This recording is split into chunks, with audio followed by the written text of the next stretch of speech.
ক্ষণে ক্ষণে আয়ু যায় তথাপি চেতন নাই যাইবে লাগে ঘূৰ পৰ লোক যমৰ কিং কৰে খাইবে যাতনাটো প্ৰাণ যাইবে হৰি বিমুখৰ দেখা সুক আমাৰ এতিয়া সমাজত এই ভাগৱতৰ তত্ত্ব নজনা কাৰণে সদায় জীয়াই থাকিম বুলি ভবা মানুহৰ সংখ্যা বেছি মনত ৰাখিব কথাটো আমাৰ সমাজত সদায় জীয়াই থাকিম বুলি ভবা মানুহৰ সংখ্যা বেছি সদায় জীয়াই থাকিম বুলি ভবা মানুহে আনক অন্যায় কৰিবলৈ দুখ দিবলৈ আঘাত দিবলৈ সীমা ঠেলিবলৈ ভয় নকৰে কিয় তেওঁ সদায় জীয়াই থাকিম বুলি ভাবে কিন্তু আনক দুখ দিলে আঘাত দিলে সীমা ঠেলিলে যে তেওঁৰ পাপ হ'ব সেইটো কথা আমাৰ বহুতে নাজানে ভগৱানে কৈছে কাক দুখ দিছা কাক আঘাত দিছা কাৰ সীমা ঠেলিছা সবতে দেখোন ময়ে আছো মোৰে সীমা ঠেলিবা মুকে দুখ দিবা মুকে আঘাত দিবা আকৌ মই তোমাক ভালে ৰাখিব নহ'ব ভাগৱত শুনি এইটো স্বভাৱ এৰিবা এই বেয়া যেতিয়ালৈকে এৰিব নোৱাৰিম আপুনি অহা যোৱা কৰি থাকিব লাগিব এইটো অকল ভাগৱতৰ দৰ্শন নহয় বিজ্ঞানেও স্বীকাৰ কৰিছে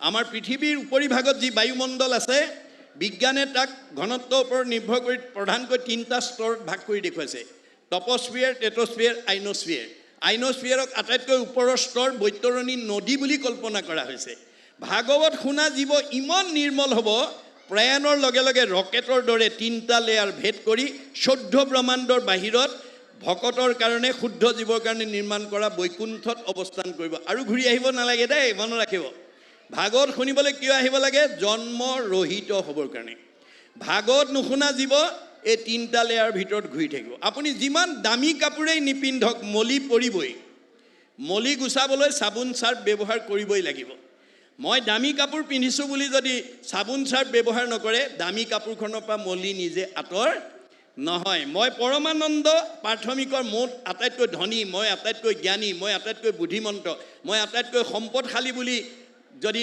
অহংকাৰ কৰি যদি আজিৰ দৰে অনুষ্ঠানলৈ নাহে তেওঁ কেতিয়াও সংস্কাৰ হ'ব নোৱাৰে তেওঁ তিনিটা লেয়াৰৰ ভিতৰত ঘূৰি থাকিব পুনৰপি জনমম পুনৰপি মৰণম পুনৰপি জনমম পুনৰপি মৰণম গতিকে ভাগৱতৰ ভক্তি বিনা জীৱই কেতিয়াও মুক্তি লাভ কৰিব নোৱাৰে এই তত্ত্ব জনাসকলে যিমান ধনে ধনে টকাই পইচাই গাড়ীয়ে মটৰে পকা ঘৰ দুৱাৰ মাজতে নাথাকক কিম্বা ঈশ্বৰৰ নাম ল'বলৈ লজ্জাবোধ নকৰে ইতস্তত নকৰে অৱহেলা নকৰে মনত ৰাখিব দেই ভাগৱতৰ তত্ত্ব জনা ধনী জ্ঞানী মানুহে কেতিয়াও ঈশ্বৰৰ নাম ল'বলৈ কুণ্ঠাবোধ নকৰে ভাগৱতে কৈছে মানে যিবিলাকে ভগৱানে পুণ্যৰ ফলত দিয়া ধন ধান টকা পইচা গাড়ী মটৰ পকা ঘৰ দুৱাৰ সমস্ত ব্যৱসায় বাণিজ্য চাকৰিৰ মাজত থাকিও যিজনে ঈশ্বৰৰ নাম লয় সেইজনক ঈশ্বৰে কোনো বিপদত পৰিবলৈ নিদিয়ে বুলি কৈছে দেই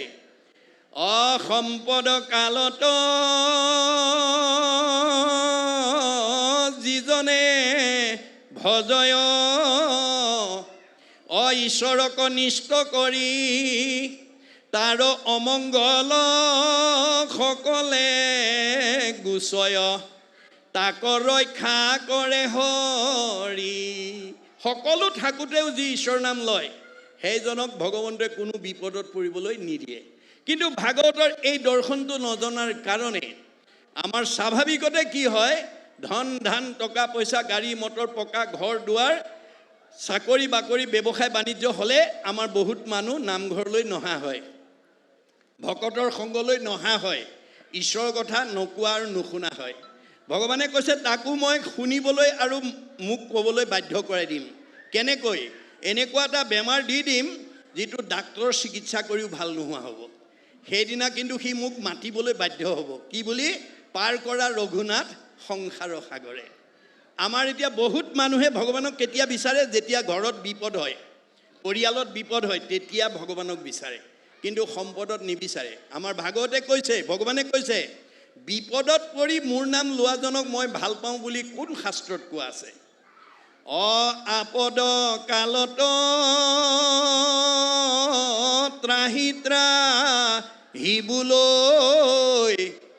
নুবোলে সম্পদ কালে তাংক প্ৰতি তুষ্ট হৈবন্ত ঈশ্বৰ ইটোকো ন শাস্ত্ৰে কহে বিপদত পৰিলে ঈশ্বৰৰ নাম লয় সম্পদত নলয় সেইজন কেতিয়াও ঈশ্বৰৰ প্ৰিয় হ'ব নোৱাৰে দাৰ্শনিক বনিছে man is a social animal আমি মানুহ সমাজপ্ৰিয় জীৱ সম্পদ বিপদ সকলো সময়তে সমাজৰ লগত আমি সম্পৰ্ক ৰাখি চলিব লাগে গতিকে এই কথা নজনাৰ কাৰণে বহুত মানুহে যেতিয়া সকলো ফালৰ পৰা সচল হৈ যায় সমাজৰ পৰা আঁতৰি থাকে যেতিয়া তেওঁৰ ঘৰত মানুহ মৰে সমাজৰ ওচৰ চাপে বিপদত পৰি ঈশ্বৰৰ নাম মানুহৰ সমাজৰ ওচৰলৈ যোৱাজন কেতিয়াও সমাজৰ প্ৰিয় হ'ব নোৱাৰে সমাজে যাক বেয়া পায় ভগৱানেও তাক বেয়া পায় সমাজে যাক ভাল পাব ভগৱানে তাক ভাল পাব মনত ৰাখিব কথাটো এই দৰ্শন আমাক দি আছে ভাগৱতে তাৰ পিছত কৈছে ভকতি বিহীন যিটো তাৰ ধৰ্ম কৰ্ম যিটো সবে বৃথা শাস্ত্ৰৰ সন্মত ভকতি নোহোৱা সকলো কাম বৃথা কোনো মানে সাৰ নহয় এইটো শাস্ত্ৰই কৈছে যি দেৱতৰ কৰা আশ তাৰো আছে মৃত্যুৰ আশ আজি আমাৰ সমাজৰ দেৱতা উপাসনা কৰা মানুহৰ সংখ্যা বেছি কিন্তু গুৰুজনাই ভাগৱতত কৈছে আমি যি দেৱতাৰ ওচৰত আশ্ৰয় লওঁ তেওঁলোকে নিজেই মৃত্যু হয় আনক কেনেকৈ জীয়াই ৰাখিব মানে যি দেৱতা কৰা আশত তাৰো আছে মৃত্যুৰ আশ আনকো তাৰিবে কেনেমতে দে আমি সকলো সমাজক যাতে আমি ভাগৱতৰ মতে আগুৱাই লৈ আহিব পাৰোঁ তাৰ প্ৰতি আপোনালোকে গুৰুত্ব দিব লাগিব কিন্তু এটা কথা ঠিক পৃথিৱী থকালৈকে মানুহ জাতি থকালৈকে বেদৰ আগম পথত থকা মানুহৰ সংখ্যা সদায় বাঢ়ি থাকিব দেই আগম পথত থকা মানুহৰ সংখ্যা বেছি থাকিব গতিকে আগমত কামনা বাসনা জড়িত হৈ থাকে যে কামনা বাসনা পূৰণ কৰিবৰ কাৰণে মানুহে সদায় ঈশ্বৰক উপাসনা কৰিবলৈ আগবাঢ়ি আহে কিন্তু সেইটো যে ভুল পথ এইটো বহুতে নাজানে গতিকে আপুনি মইনো কোন ব্যাসৰ দৰে বিদগ্ধ পণ্ডিত যিজনক ভগৱানে এজন মানে বেদজ্ঞ শাস্ত্ৰজ্ঞ টিকালজ্ঞ ধ্যানত ভগৱানক সাক্ষাৎ কৰিব পৰা যোগ্য ব্যক্তি কৰি পঠাইছিল তেওঁ জীৱন্ততে অসুস্থতাত ভুগিব লগা হ'ল কিয় আমাৰ শাস্ত্ৰৰ প্ৰথম স্কন্ধ ভাগৱতত কৈছে দিনেক পূৰ্বতে পৰা সৰস্বত ঋষি বদৰিকা শ্ৰমত আচন্ত ব্যাস বসী কেনেকৈ আছে উগুল থুগুল মন নাহি সুখ শান্তি নপান্ত উপায় একো মনে গুণী গান্থি উগুল থুগুল মন এটা লৈ আছে কিয় সেই অশান্তিভাৱে তেওঁ মনত প্ৰতিক্ৰিয়া কৰিছে ভাবি চিন্তি উত্তৰ বিচাৰি পোৱা নাই ফলত কি হ'ল অধু মুখে আছে বসী হুয়া নিশ বদ সেই বেলা তৈতে আহি মিলিল নাৰদ ভগৱানৰ এটা বৈশিষ্ট্য আছে দেই মনত ৰাখিব আপুনি ভকত হওক কোনো বিপদত পৰিবলৈ নিদিয়ে দৰকাৰ হ'লে প্ৰতিনিধি পঠাই দিব নাৰদক পঠাই দিলে যোৱা মোৰ ভকত বিপদত পৰিছে আঙুলিয়াই দিয়া হাতে বিনা যন্ত্ৰ মুখে ৰাম নাম হৃদয়ত কৃষ্ণমূৰ্তি স্ফূৰ্তি অবিশ্ৰাম নাৰায়ণ নাৰায়ণ আহি গ'ল নাৰদক দেখাৰ লগে লগে মানে ব্যাস সচকিত হৈ আহা আহা দেৱঋষি বুলি পাদ্য অৰ্ঘ্য আচমনি লৈ আসনত বহুৱাই উদ্দেশ্য ব্যাখ্যা সুধিছে নাৰদে কৈছে মই উদ্দেশ্য ব্যাখ্যা কোৱাৰ আগতে তুমি কোৱা তোমাক ভগৱন্তই বিদগ্ধ পণ্ডিত বেদজ্ঞ শাস্ত্ৰজ্ঞ টিকালজ্ঞ ধ্যানত তুমি ভগৱানক সাক্ষাৎ কৰিব পৰা যোগ্য ব্যক্তি কৰি পঠিয়াইছিল তৎসত্ত্বেও তুমি এনেকৈ অশান্তিত জীৱন নিৰ্বাহ কৰিব লগা হৈছে কিয় তেতিয়া ব্যাসে কি ক'লে হে দেৱঋষি মই নিজেই নাজানো মোৰ ক'ত ভুল লাগি গ'ল তুমি বিদগ্ধ পণ্ডিত আৰু তুমি এজন অৱতাৰী পুৰুষ হিচাপে মোক আঙুলিয়াই দিয়া ব্যাসৰ এই বক্তব্যত আমালৈ কি এৰিছে দাস্যত্ব ভাৱ মনত ৰাখিব কথাটো ব্যাস নিজেও এজন অৱতাৰী পুৰুষ কিন্তু মান্যতা কাক দিছে নাৰদক তেওঁ নিজেও এজন বিদগ্ধ পণ্ডিত কিন্তু কাক বেছি পণ্ডিত বুলি কৈছে নাৰদক এয়া হৈছে দাস্যত্ব ভাৱ আমাৰ জীৱনলৈ যেতিয়ালৈকে দাস্য ভাৱ আনিব নোৱাৰিম তেতিয়ালৈকে আমি সমাজত নিজক প্ৰতিষ্ঠা কৰিব নোৱাৰিম আৰু সমাজৰ প্ৰিয় হ'ব নোৱাৰিম সেইকাৰণে দাৰ্শনিক পণ্ডিতে কৈছে to become great one we must be humble আপুনি সমাজত নিজক প্ৰতিষ্ঠা কৰিবলৈ হ'লে আপুনি নম্ৰ স্বভাৱৰ হ'ব লাগিব অহংকাৰী মানুহক কোনেও ভাল নাপায় গতিকে নম্ৰ ভাৱৰ অধিকাৰী নোহোৱা পৰ্যন্ত আমি সমাজৰ অপ্ৰিয় হৈ থাকিম আমি সমাজত কেতিয়াও নিজক প্ৰতিষ্ঠা কৰিব নোৱাৰিম ভাগৱতে কেৱল নিয়ম কৈ আছে দেই গতিকে সেই কথা কোৱাৰ লগে লগে তেওঁৰ সেই দাস্যত্ব ভাৱত সন্তুষ্ট হৈ মন্তব্য ক'লে কি বুলি নাৰদ বদতি শুনা মহামুনি ব্যাস তুমি সেই কৰিলা সবে জগতকে নাশ তুমি গোটেই জগতক বিপথে পৰিচালিত কৰিলা কেনেকৈ নিৰন্তৰে পশুৰ লোৱাইলা তুমি প্ৰাণ নাহি মন্দ কৰ্ম আৰু ইহাৰ সমান তুমি সমাজক পশু বলি দি ধৰ্ম আচৰণ কৰিবলৈ ক'লা ইয়াতকৈ আৰু বেয়া কাম নাই গৰিহিত কৰ্মকো কহিলা ধৰ্ম বুলি তোমাৰো বচনে লোক নাহিল সমলি তুমি বেয়া কামো ভাল বুলি ক'লা আৰু এই যুগৰ বিদগ্ধ পণ্ডিত চবেই মানি ল'লে ফলত তুমি সমাজখনক বিপথে পৰিচালিত কৰিলা আৰু কি কৰিলা আকস্মিকে লোকক শিকাইলা হিংসা ধৰ্ম নুবুজিলা তুমিও বেদৰ তত্ত্ব মৰ্ম তুমি মানুহক হিংসা ধৰ্ম শিকাই দিলা তুমি 4 বেদ 14 শাস্ত্ৰ 18 পুৰাণ ৰচনা কৰি তুমি বিদগ্ধ পণ্ডিত হিচাপে সমাজত স্বীকৃতি ল'লা কিন্তু বেদৰ তত্ত্বই বুজি নাপালা বেদই কি কৈছিল যত দেখা ভূত প্ৰাণী সবাহাকে বিষ্ণু মানি হিংসা এৰি কৰা উপকাৰ বেদে কৈছিল যে মই সবতে আছো দেই কুকুৰ চিগাৰিল গদৰ ভৰু আত্মাৰাম জানিয়া সবাকো পৰি কৰিবা প্ৰণাম দেহটোহে কুকুৰ মেকুৰী গাহৰি আত্মাটো নহয় গতিকে কৰ্মফলেহে কুকুৰ মেকুৰী হৈ আছে মানে তাত আমাৰ হাত নাই ভগৱানৰ সংবিধানত লিখা আছে এই জন্মত মানুহৰ জন্ম পাই পৰমানন্দ গাঁৱত বাস কৰি কাৰোবাৰ দোকানৰ পৰা মাল বাকিকে আনি বিপদত পৰি কাৰোবাৰ পৰা ধাৰলৈ আনি যদি ঘূৰাই নিদিয়াকৈ গুচি যায় তেতিয়া ভগৱন্তৰ সংবিধানত লিখা আছে ইমান টকাৰ পৰা ইমান টকা ধাৰ খাই গ'লে মেকুৰী হৈ নিগনি মাৰি ধাৰ খুজিবলৈ আহিব লাগিব ইমান টকাৰ পৰা ইমান টকা ধাৰ খাই গ'লে কুকুৰ হৈ চুৰ খেদি ধাৰ খুজিবৰ কাৰণে আহিব লাগিব ইমান টকাৰ পৰা ইমান টকা ধাৰ খাই গ'লে গাই গৰু হৈ গাখীৰ আৰু পোৱালি দি ধাৰ খুজিবলৈ আহিব লাগিব ইমান টকাৰ পৰা ইমান টকা ধাৰ খাই গ'লে বলদ গৰু হৈ হাল বাই ধাৰ খুজিবলৈ আহিব লাগিব ইমান টকাৰ পৰা ইমান টকা ধাৰ খাই গ'লে পৰ ঘৰত কৰ্মচাৰী হিচাপে কাম কৰি ধাৰ খুজিবলৈ আহিব লাগিব আপুনি বাচি যাব নোৱাৰিব আপুনি আকৌ আহিব লাগিব সেইকাৰণে ভাগৱতৰ দৰ্শন জনা মানুহে কেতিয়াও আনৰ ধাৰ খাই নাযায় মনত ৰাখিব কথাটো আমাৰ বুঢ়াসকলে কয় কত পুণ্যৰ ফলে পায় তামোলনি বাৰী কত পুণ্যৰ ফলে পায় পুত্ৰৱতী নাৰী কত পুণ্যৰ ফলে ভাতক ভাতে খায় কত পুণ্যৰ ফলে পৰক বায় আপুনি পুণ্যৱান জীৱ আপোনাৰ ঘৰত কৰ্মচাৰী হিচাপে কাম কৰাজন ঋণগ্ৰস্ত সেইকাৰণে আপোনাৰ ঘৰত তেওঁ চাকৰ হিচাপে কাম কৰি আছে বা কৰ্মচাৰী হিচাপে কৰি আছে সবৰে ঘৰত চাকৰ নাথাকে সবৰে ঘৰত কুকুৰ মেকুৰী নাথাকে বান্ধিও ৰাখিব নোৱাৰে মনত ৰাখিব কথাটো যেতিয়ালৈকে সি পূৰ্বজন্মৰ ঋণগ্ৰস্ততা নাথাকে এই তথ্য আমাক ভাগৱতে দি আছে সেইকাৰণে ভাগৱত শুনি আমি বেয়াবিলাক এৰিব লাগিব আমি কাকো ঠগিবৰ কাৰণে চেষ্টা কৰিব লাগিব আমি কাৰোবাক এগুণ ঠগিলে আপুনি দুগুণ ঠগ খাব if we deceive others we are also' deceive by others আপুনি কাৰোবাক ঠগিছোঁ বুলি ভাবিলে ভুল হ'ব কাৰণ আমাৰ লগত 14জন সাক্ষী 2জন কেৰেণী ভগৱানে ৰাখি থৈছে 14 ভুৱনে লোক আছে যত মানে সবাহাৰে ন্যায় নীতি দেখে বিদ্যমানে চিত্তগুপ্ত নামে 2 লিখক নিৰ্ভয়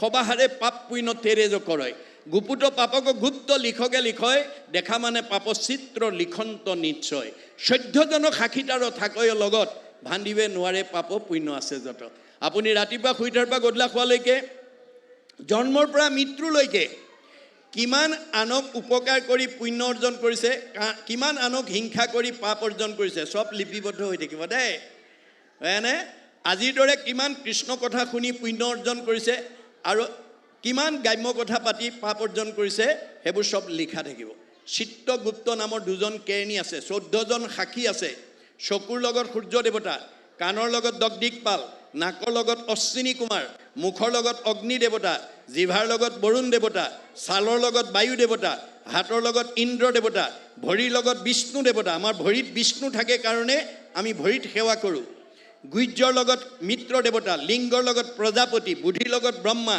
চিত্তৰ লগত বাসুদেৱ মনৰ লগত চন্দ্ৰ অহংকাৰ লগত ৰুদ্ৰ এই 14জন সাক্ষী আমাৰ লগত থৈছে 2জন কেৰেণী ৰাতিপুৱা শুই উঠাৰ পৰা গধূলা খোৱালৈকে কিমান ভাল বেয়া কাম কৰিছে সব লিপিবদ্ধ কৰি যাব মাধৱদেৱে ঘোষাত লিখিছে তুমি মোক ভাণ্ডা তোমাকো মই ভাণ্ডু 14 সাক্ষীক ভান্দিবা কোনো উপায় গতিকে আমাৰ লগত 14জন সাক্ষী থৈছে আজি আপোনালোক ইয়ালৈ ভাগৱত শুনিবলৈ আহোঁতে বাটত যদি কোনোবাই দেখা পাইছে বন্ধু বান্ধৱ ভকত বৈষ্ণৱে তে আৰু যদি ক'ত যায় বুলি সুধিছে তে সেইজনক কি হ'ব বুলি কৈছে বেদে কি কৈছে বৈষ্ণৱালয় সমীপ স্থান বিষ্ণু সেৱাৰ্থে গতান চাণ্ডালান পতিতান পিস্পৃষ্ট্বা ন স্নানম আচৰি নামঘৰৰ কাষত বাস কৰা লোক ঈশ্বৰৰ কথা শুনিবলৈ যোৱা লোকক দৈৱবশে যদি দৰ্শন আৰু পৰ্শন হয় ইমানেই পুণ্য হয় গা নধুলেও হয় মনত ৰাখিব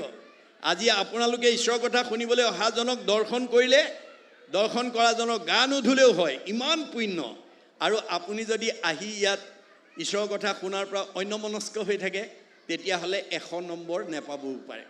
আমি ইয়ালৈ অহা মানে 100% পুণ্য আজি পাম, কিন্তু 100% চবকে ল'বলৈ নিদিয়ে ভগৱানে। কিয়? অৰ্জুনক কৈছে যে পৰমানন্দ আঞ্চলিকে অনুষ্ঠিত কৰা ভাগৱত পাঠ ব্যাখ্যা অনুষ্ঠানলৈ অহা সকলো বাপ বৈষ্ণৱ যুৱক যুৱতী আই মাতৃয়ে যদি একান্ত মনে শুনি সবকে যদি মই সমান নম্বৰ দি বৈকুণ্ঠলৈ পঠাই দিবলগীয়া হয়, এই মানে পৰমানন্দ আঞ্চলিক কাকি অঞ্চলত মোৰ মায়াৰ বজাৰখনি বন্ধ হৈ যাব। মই জীৱক লৈহে আনন্দ কৰি আছোঁ। গতিকে ইয়ালৈ অহা কাৰোবাক নম্বৰ কমাই দিবৰ কাৰণে এটা শক্তি পঠাই দিয়ে। কি? ৰীতে হঠাং য়ৎ প্ৰতীয়েত ন প্ৰতীয়েত সৎমানি তৎ অবিদ্যাত্মানো যথা যভাসু যথা তমঃ। মায়া নামৰ শক্তি এটা পঠাই কাৰোবাক চাহ তামোল কথা খোৱা কথা ভবাই দিব, কাৰোবাক গ্ৰাম্য কথা পতাই দিব, কাৰোবাক ঘৰত এৰি থৈ অহা কামকেইটা কথা ভবাই দিব, কাৰোবাক কালিলৈ কিবা কলৈ যাব কি কথা ইত্যাদি কথা ভবাই দিব, ইত্যাদি ইত্যাদি। আপোনাৰ মনটো ভাগৱতৰ পৰা অঁতৰাই নিব পাৰিলেহে নম্বৰ কমাই দিব পাৰিব। আপোনাৰ মনটো যদি ভাগৱতত অন্তৰ্নিহিত হৈ থাকে, স্বয়ং ভগৱানেও আপোনাৰ নম্বৰ কমাব নোৱাৰে। মনত ৰাখিব কথা, ভকতিৰ ইমান শক্তি। এই তথ্য আমাক দি আছে ভাগৱতে। আমি প্ৰতিটো কথা গুৰুত্ব সহকাৰে ল'ব লাগিব। গতিকে জানিবা বিশ্বাস কৰি দেৱৰো দেৱতা হৰি তাংক স্মৰি নিষ্ঠিৰো সুখে। যে আমাৰ দেৱৰো দেৱতা পৰম দেৱতা ভগৱন্তৰ কথা আমি স্মৰণ কৰিব লাগিব, বন্দন কৰিব লাগিব, গাব লাগিব। মনত ৰাখিব কথাটো। যি মানুহে পুৱা গধূলি প্ৰাৰ্থনা কৰে, বৰগীত গায়, মানে প্ৰসংগ কৰে, সেইসকলৰ মগজটো শোধন হৈ থাকে বুলি কৈছে। বিশ্ববিখ্যাত নাট্যকাৰ শেক্সপিয়াৰে মন্তব্য কৰি থৈ গৈছে, mind can be purified by the music, body can be purified by the exercise. Both body and mind can be purified by the dance. যি মানুহে ঘোষা কীৰ্তন গীতা ভাগৱত প্ৰাৰ্থনা কৰিব, তাৰ মগজটো শোধন হৈ থাকিব। বাৱৈ হাতত আলি যিটো কৰিয়া কীৰ্তন, মূৰ প্ৰেম ভাৱত যাৰ আকুল ভৈল মন, মাটিত লুটাৰি পৰে যিটো মহাশয়, সত্যে সত্যে গৈলো সখী তাহাঁতে বিক্ৰয়। গতিকে আমাৰ হাত তালি মাৰি যদি ঈশ্বৰৰ নাম ল'ব পাৰে, শৰীৰটো শোধন হ'ব। সেইকাৰণে নামলৈ পাৰিলে নাম গাব পৰাকৈ আহিব দেই, নিজৰ লাভ হ'ব। both body and mind can be purified by the dance. নৃত্য কৰিলে মন আৰু শৰীৰ দুয়োটা শোধন হ'ব। সেইকাৰণে গুৰুজনে এই নামঘৰটো ধুনীয়াকৈ বনাই থ'বলৈ দিয়া নাই। এই নামঘৰত বছৰত এবাৰ হ'লেও এই নামঘৰৰ লগত সম্পৰ্ক থকা গৃহস্থীবিলাকে যিবোৰ ল'ৰা ছোৱালী জন্ম দিছে, তেওঁলোকক মাতি আনি মহাপুৰুষ দুজনাৰ 6খন 12খন নাটৰ পৰা এখন নাটক যদি প্ৰশিক্ষণ কৰ্মশালাৰ জৰিয়তে নিৰ্গুণ কৃষ্ণৰ গুণলীলা যদি বছৰেকত এবাৰ ইয়াত পৰিৱেশন কৰিব পাৰে, তেতিয়া আপোনালোকে জন্ম দিয়া সেই শিশুবিলাকৰ জীৱনলৈ আধ্যাত্মিক আৰু মানে ধৰ্মীয় জ্ঞান কেনেকৈ আহিব বেদত উল্লেখ কৰিছে। কেশৱ অগ্ৰে গীতং বাদ্যং নিত্যং য কৰোতি কলৌ নৰ পদে পদে অশ্বমেধ ফলং প্ৰাপ্নুতি নিত্যস্য। আপোনালোকৰ ল'ৰা ছোৱালীবিলাকে যদি ইয়াত নিৰ্গুণ কৃষ্ণৰ গুণলীলা গীত বাদ্য নৃত্য পৰিৱেশনৰ দ্বাৰা যদি পৰিৱেশন কৰিব পাৰে, প্ৰতিটো খোজৰ মূল্য হ'ব এটা এটা অশ্বমেধ যজ্ঞৰ সমান অক্ষয় পুণ্য। আৰু যিসকল দৰ্শকে আহি শ্ৰোতাই আহি চাবহি শুনিবহি, গীতং বাদ্যং নিত্যং হৰি কথা শুনে স্বপুণ্যাত্মা তলৈকৰ ওপৰে সংস্থিতা। আমি যদি ঈশ্বৰৰ কথা শুনিব পাৰোঁ, আমাক ক'ত দিব ঠাই? তলৈকৰ ওপৰত, অৰ্থাৎ বৈকুণ্ঠত। আজি যে আপোনালোকে ভাগৱত শুনিবলৈ আহিলে, ক'ত দিব ঠাই? বৈকুণ্ঠত। মনত ৰাখিব কথাটো। কিন্তু আজি শুনিলোঁ আৰু কালি পাৰিলোঁ নহ'ব। প্ৰত্যেক দিনে একক্ষণে যিটো শুনে কৃষ্ণ কথা, তাৰ বিনে আনৰ জীৱন যাই বৃথা। আপোনালোকৰ ঘৰত থকা সদস্য কিজনক ৰাতিপুৱা শুই উঠাৰ পৰা গধূলা খোৱালৈকে ভগৱন্তৰ নাম 4 মিনিট, একক্ষণ দাৰ্শনিকৰ অভিমত 4 মিনিট সময় যাতে আমাৰ প্ৰতিজন সদস্যৰ মুখত ভগৱন্তৰ হাজাৰটা নামৰ পৰা যাতে এটা নাম ওলায় তাৰ প্ৰতি গুৰুত্ব দিব লাগিব। কেনেকৈ? মাধৱদেৱে কৈছে, ৰাম কৃষ্ণ নাম যিটো সদায় ফুৰে গায়, সদায়েই মংগল তাৰ অমংগল নাই। দুটা আখৰৰ ৰাম কৃষ্ণ কথাটো যদি আমি অনগল গাব পাৰোঁ, ক'ব পাৰোঁ, আমাৰ ওচৰলৈ কোনো অমংগল আহিব নোৱাৰে। মনত ৰাখিব কথাটো। দাৰ্শনিক পণ্ডিতে কৈছে, sing of Hari with his form in heart, no other virtue is greater than names worth. নাম কাৰোবাৰ ধাৰ কৰিব নালাগে, হিয়াৰ মাজে নামৰ ভাণ্ডাৰ, মুখে বাজ হয়। হাজাৰটা নামৰ পৰা এটা নাম যদি আমাৰ ল'ৰা ছোৱালীৰ মুখত আমি উলিয়াব পাৰোঁ, তাতকৈ আৰু পুণ্য নাই। এয়া দৰ্শন, এয়া আমাৰ নীতি। আমাক কৈছে, অৰ্জুনক কৈছে, অৰ্জুন আৰু হেৰা শুনা তুমি, একবিনে নহ দুই, অবিদ্যা মায়াত ভিন্ন দেখি। তুমিয়ে ময়ে একেটাই অৰ্জুন, মায়াত থকাৰ কাৰণে মানুহে আমাক দুটা দুটা বুলি ভাবে। মোৰ অংশ জীৱ তুমি, মই আত্মা অন্তৰ্যামী, এহি হেতি তুমি মই সখী। তুমি মোৰ অংশ জীৱ অৰ্জুন, সেইকাৰণে তুমিয়ে মই সখী। অৰ্জুনৰ লগত যদি সখী, আমাৰ লগত হয়নে নহয় বাৰু? আমি কাৰ অংশ? তোমাৰে সেই অংশ আমি যত জীৱ যাক, হয়নে নহয়? তোমাৰ মায়াই প্ৰভু বান্ধিলে আমাক, তেওঁ মায়াই পাই পেলাই আমাক আজি ঈশ্বৰৰ কথা গাবলৈ, ক'বলৈ, শুনিবলৈ বাধা দিয়ে। আমি দাবী কৰিব লাগে, কি বুলি? দিওঁ উপদেশ ভজো তোমাৰ চৰণে, কৰ্মৰ বন্ধন চিন্ধু শ্ৰৱণ কীৰ্তনে। কৰ্মবন্ধ গাঁঠি লাগি আহে দেই। গাঁও একেখনে, সীমা একেটাই, এঘৰ সুখত এঘৰ দুখত, এঘৰ শান্তিত এঘৰ অশান্তিত। আমাৰ মতে সীমাঘৰীয়া মানুহ দুই ঘৰ একেই হ'ব লাগিছিলে। পৰমানন্দ গাঁৱৰ মানুহখিনি একেখন গাঁৱতে আছে, একে পৰিৱেশতে আছে, একে আহাৰ পানী খাইছে, একেই হ'ব লাগে। একে হয়নে বাৰু? নহয়। কিয়? এই কথা আমি জানিব লাগিব, এই ৰহস্য ভেদ কৰিব লাগিব।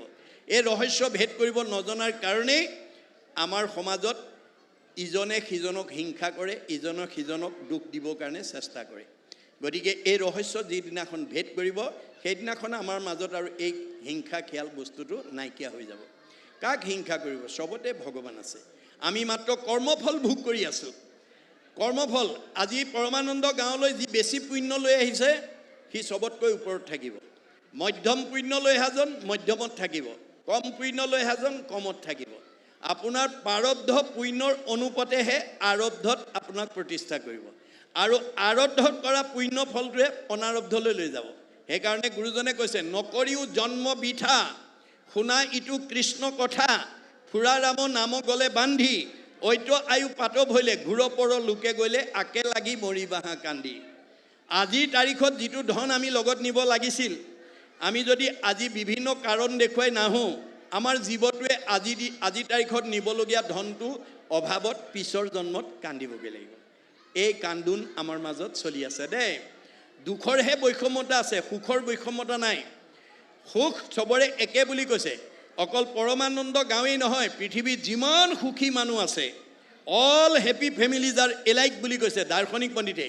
All happy families R alike, but unhappy families R unhappy in there own fashion. পৃথিৱীত যিমানবিলাক দুখী মানুহ আছে, চবৰে দুখবোৰ বেলেগ বেলেগ। মই গোটেই পৃথিৱী বাদ দিলোঁ, পৰমানন্দ প্ৰাথমিকত মই অনুষ্ঠান কৰিছোঁ, আপোনালোককে উদাহৰণ হিচাপে লৈছোঁ। পৰমানন্দ প্ৰাথমিকৰ কোনোবা দম্পতীয়ে বিয়া পাতিছে, সতি সন্তান নাই, সেইটো দম্পতীৰ সেইটো দুখ। কাৰোবাৰ ল'ৰা আছে, ছোৱালী নাই, সেইটো দম্পতী সেইটো দুখ। কাৰোবাৰ ছোৱালী আছে, ল'ৰা নাই, সেইটো দম্পতী সেইটো দুখ।